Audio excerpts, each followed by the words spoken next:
Welcome to Classic Gaming. I am your host Fan and looking to bring you classic gaming content. Mostly want to focus on arcade games. I have a arcade machine that plays pretty much all the classics. But before we get to those, I wanted to bring up these little flashback consoles you see in front of you. Little tiny story. I went to Round 1, which is an arcade near my area, and played ticket machines with my kids, and we'd cash in a couple prizes, but we would save most of the tickets for some of the bigger prizes. I did have my eyes set on this drone that they had, but then these popped up. They had these in the prize shelves, and I just couldn't resist. I just dumped all my tickets and got these. And I'll go over these one at a time.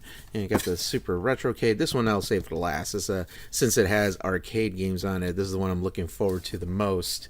It also got the Sega Genesis one. This is one also I looked forward to. I have had plenty of consoles in the past, and this is one that I've never owned. I actually have a story about this. A friend of mine lent me his Genesis for a couple weeks, and I fell in love with it, but I never bought it. But this is the one we'll look on today. This is the Atari Flashback 8 Gold. Now, from what I understand, there's been a few of these in the past.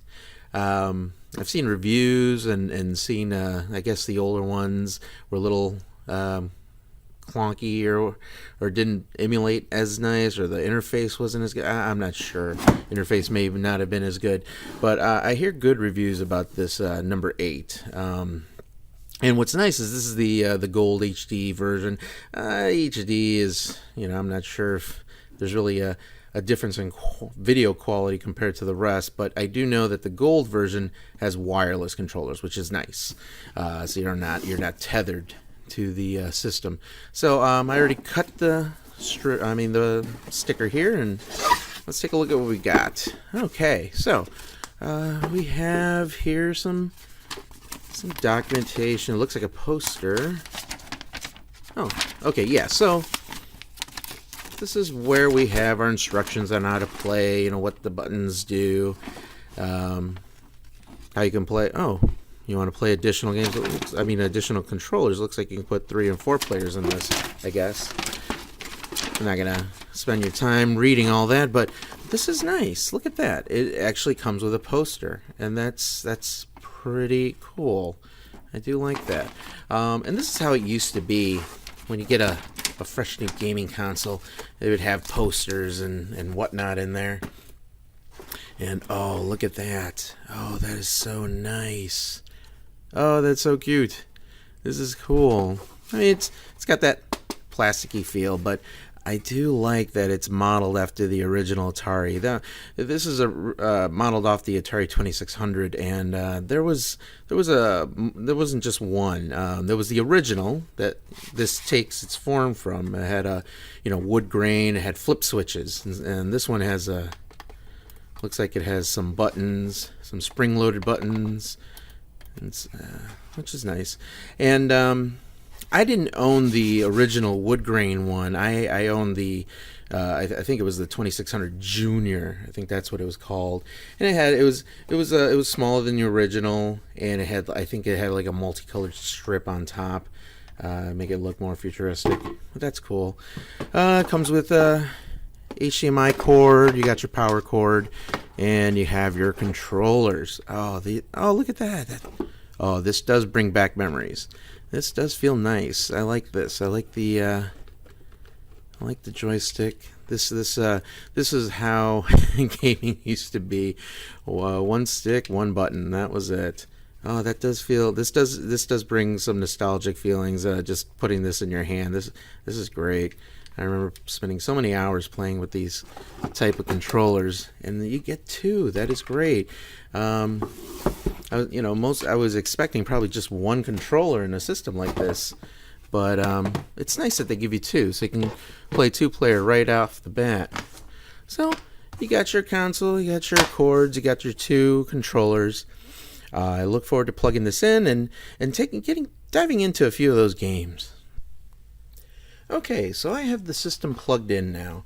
have batteries in the controllers, and I just wanted to point out a couple things before I start it up. First of all, I noticed that I didn't notice this before, but on the controllers, it looks like you have a couple of interface control buttons here on the Player 1 controller. You have a reset button, you have a select, you have your start, and then you have something called a replay button. I looked in the instructions, like, what is replay? And I guess you can rewind gameplay 7 seconds if you press that. I find that kind of weird. I don't know. Looks like, I don't know. I could see, a 2-player game where the second player may have been beating the first player. Like, I don't think so. Let's rewind for 7 seconds and I'll beat you to the punch. So I don't know. That may not be so fair. Who knows? It may be good for some banter gaming. So yeah, you have your power switch, you have your start button. It's pretty much what you have on this little controller here. You have your difficulty for the left player, which I would be player 1, and then your right player, which would be player 2, and then you got your select button to select. Now I did take a look a little bit. I guess you can replace, if you want to use the original controllers, you can plug them in here to the console itself, but you can also, I guess, put in a third and fourth player, or if a game requires 2 controllers, I guess there's some, I don't have any at the top of my head, you can use these to add those additional controllers.